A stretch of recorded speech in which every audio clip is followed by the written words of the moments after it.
I was preparing for a talk just gave recently to an organization called Faith, Hope, and Love, and I was doing an interview with a commander of the local police department.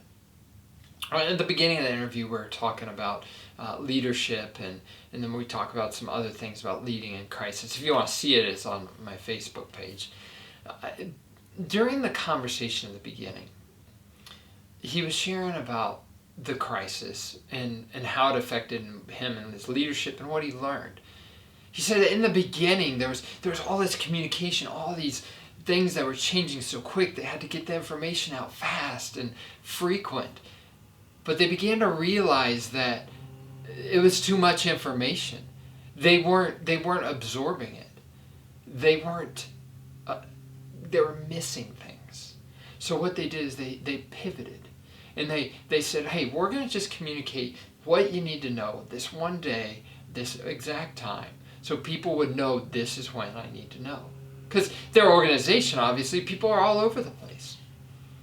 So as I listened to that, I thought, you know what, that's what we need as leaders, is a system for our communication. Because the system will help increase the probability of connection.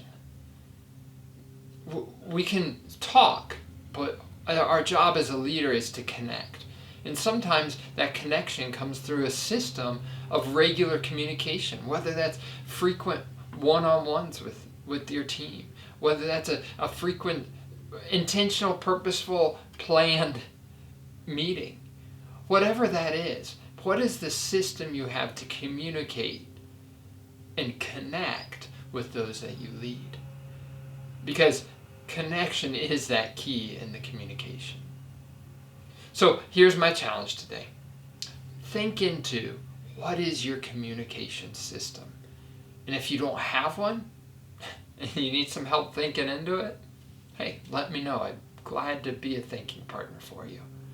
If you do have one, check out with your those you communicate with and see what kind of tweaks and improvements you need to make. Leadership involves a lot of things, and one of the big ones is communicating. So communicate well and lead well.